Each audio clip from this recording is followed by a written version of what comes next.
The Lord be with you. And with your spirit. A reading from the Holy Gospel according to Matthew. Glory to you, O Lord. Jesus said to his disciples, "Not everyone who says to me, 'Lord, Lord,' will enter the kingdom of heaven, but only the one who does the will of my Father in heaven. Many will say to me on that day, 'Lord, Lord, did we not prophesy in your name? Did we not drive out demons in your name? Did we not do mighty deeds in your name?' Then I will declare to them solemnly, 'I never knew you. Depart from me, you evildoers.' Everyone who listens to these words of mine and acts on them will be like a wise man who built his house on rock. The rain fell, the floods came, and the winds blew and buffeted the house. But it did not collapse. It had been set solidly on rock. And everyone who listens to these words of mine, but does not act on them, will be like a fool who built his house on sand. The rain fell, the floods came, and the winds blew and buffeted the house, and it collapsed and was completely ruined." When Jesus finished these words, the crowds were astonished at his teaching, for he taught them as one having authority, and not as their scribes. The Gospel of the Lord. Praise to you, Lord Jesus Christ. Please be seated.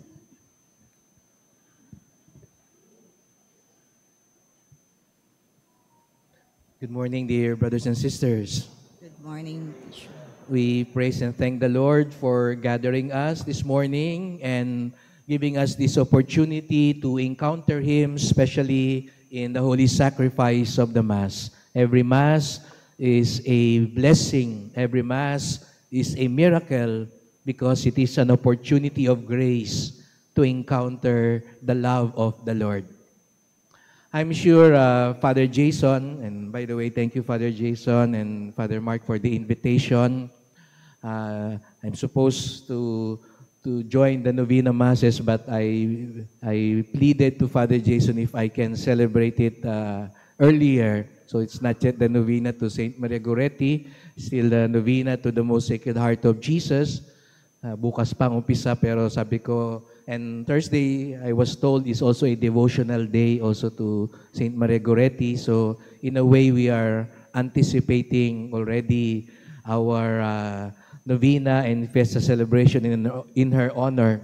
But nonetheless, today, we continue to honor the Most Sacred Heart of Jesus, and also we celebrate the feast of Saint Jose Maria Escriva, the founder of the Opus Dei. So talagang jump pack din ang ating okasyon. Kaya talagang nag-uumapaw din ng biyaya. Amen? And as I was saying, I'm sure Father Jason, like Father Dave, have invited you to pilgrimages. Sinusubaybayan ko siya pag walang daily mass, sabi ko, nasa pilgrimage to, no? O nasa biyahe, no? And I don't know if you have joined him or Father Dave in a pilgrimage to Turkey. Ngayon, medyo mahirap sa Holy Land, no? Kaya we pray for peace. Not because we cannot go on pilgrimage, but we pray for peace so that our brethren may be safe, no? Let us not pray for an end to the war para hindi na tumaas ang presyo ng kurudo, no? Sana hindi lang yun ang dahilan kaya tayo nagdarasal for peace, no? Dahil apektado tayo, but more so because we are concerned about our sisters and brothers. I remember that was 2010, the year of St. Paul, that I also led a pilgrimage there in Turkey. And when we reached Ephesus, the tour guide told the group, may maganon yun, Father Jason, no? Our fellow pilgrims, they always tell and ask the tour guide, where are the stores? No? Where are the cheapest items? No? Yun lagi ang hinahanap ng mga Pilipinong pilgrims aside from the churches. So the tour guide told us to come to this place. No? So nauna pa, bago pa kami pumunta doon sa bahay ni Mama Mary, inuna pa nung tour guide yung isang tindahan dahil mas madadaanan na raw, hindi na makakabalik doon. No? And I remember distinctly that store, it has a large signage. I even took a picture of that store. And the signage says, we sell genuine fake watches. No? Okay, no? So genuine, and they're proud of it, no? That what they have there, at syempre mga Pilipino, tuwan-tuwa kasi nakita nila may mga Rolex, no? Patek Philippe, no? And all those branded. To the untrained eye, no? And lesser mortals like me, I could hardly distinguish the difference between the original and the fake ones. No? But I noticed my group mates, no? Sabi nila, walang makakaalam sa Maynila naman ito. No? Kala nila, genuine to. No? Kaya nagbilihan sila. No? Sabi nga nila, kahit araw-araw, iba-ibang relo ang ano nila. And that's the problem in today's world. There is a crisis in knowing what is really genuine and what is really fake. Especially now, even with artificial intelligence, you do not know anymore. I won't be surprised if one day, si Father Jason, parang si Father Dave, nag-endorse na rin ng mga kung ano-anong gamot, no? Kasi ganun ang ginagawa sa mga celebrities, no? Ginagamit sila ng AI para mag-endorse ng mga kung ano-ano mga produkto. And some people are convinced they could hardly notice the difference between a real one and a fake one. And since yesterday, that has been the warning of the Lord. Be careful. Be warned. Because yesterday Jesus said that some will come to you in sheep's clothing, but actually are like wolves. Some are really rotten tree. And that is why look at the fruits. Look at good fruits. Because that will tell you if it is genuine or not. That is the same spirit of our gospel today. Jesus is telling us a lot are pretenders. As if singing that song, The Great Pretender. A lot are pretending to follow the Lord, pretending to be close to Jesus. But in reality, they are not. They are also fake disciples of the Lord.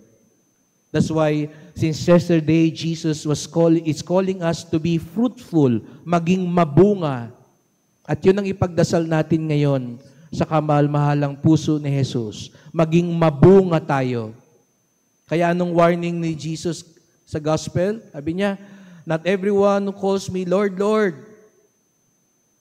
will enter the kingdom of God. Kasi para kay Jesus, mabunga, hindi mabunganga. Kasi minsan, may mga tao lang, mabunganga, panay salita.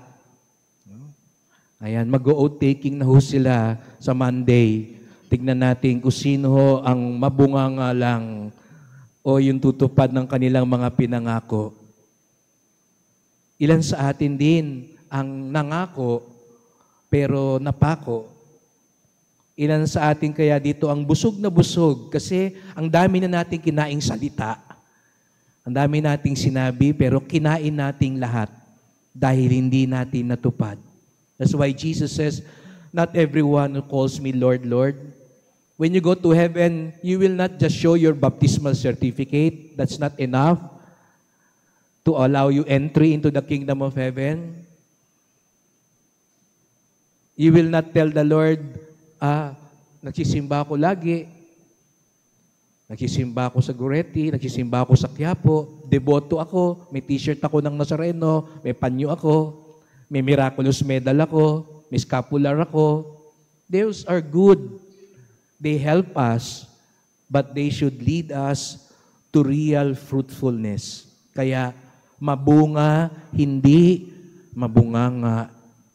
And then, some people were objecting, and they said, Lord, did we not prophesy in your name? Did we not drive out demons in your name? Did we not do mighty deeds in your name? Pero ang sabi siguro rin ni Lord, mabunga, hindi mabongga. Kasi minsan nakala natin, ang pananampalataya natin, pabonggahan. Pabonggahan ng posisyon. Pabonggahan ng pagandahan. Kaya minsan may mga taong simbahan ng pinag-aawayan pa, bulaklak, no? Anong dekorasyon, anong palamuti. But being fruitful is not being extravagant, spectacular, just like what our Lord was saying. They were referring to mighty miracles, wonders. But our Lord tells us, mabunga, hindi mabongga. It's not about external display. It's not about brandishing our faith. But being mabunga means really being a witness. As Jesus tells us, everyone who listens to these words of mine and acts on them, that is the fruitful one. That is the solid one. In other words, the one who does things in accordance with God's plan. That is the problem in the first reading. I don't know if you got so scandalized in the first reading. You know, Abraham was promised that he will have children. But 10 years have come to pass, wala pa. Kaya yesterday he was complaining, Lord, what happened? I'm still barren. And so what happened? Sarai, the wife, thought of a plan. Actually, it may sound scandalous, but this was acceptable to their culture at the time. He asked the maidservant, Hagar, to sleep with Abraham so that Abraham would have children. In other words, pinangunahan niya ang Diyos. Yun yung pagkakamali. Pinangunahan niya. Nangako naman ng Diyos eh. Bibigyan ko kayo ng anak, pero hindi sila makapag-antay. Kaya gumawa sila ng paraan. They put things under their control, in their hands. Kaya doon nagkumpisa ng problema. But God is so good, He still tried to rectify things. Such is our God. He never stops loving us and leading us to a fruitful life. That's why perhaps Ishmael in the beginning was a mistake. But God blessed him and made a promise still for him. But if again we continue to get out of the plan of God, that is when problems arise. You know what is happening now in the Middle East? Is the conflict between the descendants of Isaac and Ishmael. They had the same father, Abraham. But when you again divert yourself from the plan of God, disaster happens. Hindi ka magiging mabunga kapag malayo ka sa plano ng Diyos. Pagpanay, bunganga lang at bongga lang. Ayan, pabonggahan, palakasan, sino mas maraming missile, sino mas maraming weapon, bunganga lang, away ng away, salitaan ng mga maanghang na salita. That's when problems, disasters arise. And so, we pray for that grace that in our own little way, perhaps we may not be as ferocious as Iran or Israel, but there is also a danger in us not to be fruitful when we veer away from the plan of God. You want to be fruitful, then always pray that whatever we do will be part of God's plan. Just like the heart of Jesus, let us open our hearts, even if at times we get wounded, we continue doing the will of the Father so that more love, more grace, salvation will take place. Most Sacred Heart of Jesus, have mercy on us and teach us always to be fruitful. Amen.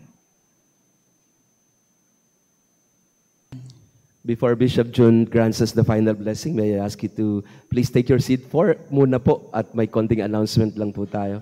First of all, I'd like to, on behalf of the community, Father June, the online, and our community here in Santa Maria Goretti, thank you. Let us give Bishop June our grateful clap and appreciation. Thank you for reminding us that it's not really about pagiging mabongga o mabunganga. Marami ho dito mabunganga lang. Ano? Kasama na ako dun. But really, fruitfulness is what we are asked to do. And also, we would like to invite you, magsisimula na po tayo ng ating Novena Masses. Tomorrow, also the Solemnity of the Most Sacred Heart. We begin our journey of 9 days to prepare for our parish fiesta. So ako po muna ang mauna, and then Saturday, we have invited Father Momoy Borromeo to come, and we will have a healing mass with him. So after the mass, we will have a healing session with Father Momoy Borromeo. So if you have sick members of your family, please bring them here, and we will ask Father Momoy to pray over them. Ako po ay hindi po ako healing priest lang po ako, no? Kaya si Father Momoy will help us in that ministry. Also, Sunday, I invite you again, Cardinal Joe Advincola will be our presider, at 7 o'clock also. So, all our Novena Masses will be at 7 a.m., and Cardinal Joe would be happy to see all of you. Let us welcome him. Help me welcome Cardinal Joe to our community. Okay lang po ba yun? Sa Sunday, we welcome our Archbishop. And of course, sa atin pong Novena Masses, we have invited many other priests. I-announce ko na lang po later. But then again, we would like also to invite for family sponsors, mga family sponsors that you wish. For every Mass po, you can have an offering, and also for our isang kanin, isang ulam, magpapakain po tayo. Una, sa Friday, meron po tayong Mass with the street dwellers. At 11:30, we will have a Mass with our persons in street dwelling situations. So, mga 300 po yon yung papakainin natin, at least for this fiesta, which we do regularly naman po. And we would like also to invite you to adopt a family para po yung ating fiesta, bahagi din ng pagsasaya, yung mga maralitan nating kapatid sa ating mga barangay. So you may want to adopt a family. We will give them a gift pack, no? Para po ang fiesta, hindi lang po tayo ang nagdiriwang, lahat po tayo may pagsasalu-saluhan. You may go to the office if you want to be part of this adopt a family for our parish fiesta. And then the rest of the activities, I will announce later. But for now po, batiin natin din si Ate Mina ng happy birthday. Ang ating lector. Happy birthday, Ate Mina. And of course, especially kasi Bishop June pa talaga ang nagmisa para sa iyo. And again, once again, let us thank Bishop June Sascon of the Diocese of Balanga for being with us. After the Mass po, we will have a little picture taking with him, and we will have our usual Thursday ritual of venerating the relic of San Ezequiel Moreno and Santa Maria Goretti. No? So after po ng picture taking, we will have our veneration together with Sister Flora, our partner in the healing ministry. We will have also a prayer session and healing session with her. Okay po, so picture and then veneration. Thank you everyone for coming. Thank you again, Father Jason. And ngayon pa lang ho, advance happy fiesta na po sa inyo. And I pray that your celebration may be fruitful and our devotion may truly lead us to the plan of God, because in the plan of God, there we will find His graces and mercy. The Lord be with you. And with your spirit. Bow your heads and pray for God's blessing. May God bless you with every heavenly blessing, make you always holy and pure in His sight, pour out in abundance upon you the riches of His glory, and teach you with the words of truth. May He instruct you in the gospel of salvation and ever endow you with fraternal charity through Christ our Lord. Amen. And may the blessing of Almighty God, Father and Son and Holy Spirit come down upon you and remain with you forever. Amen. The Mass has been offered. Let us go and spread the goodness of the Lord. Thanks be to God.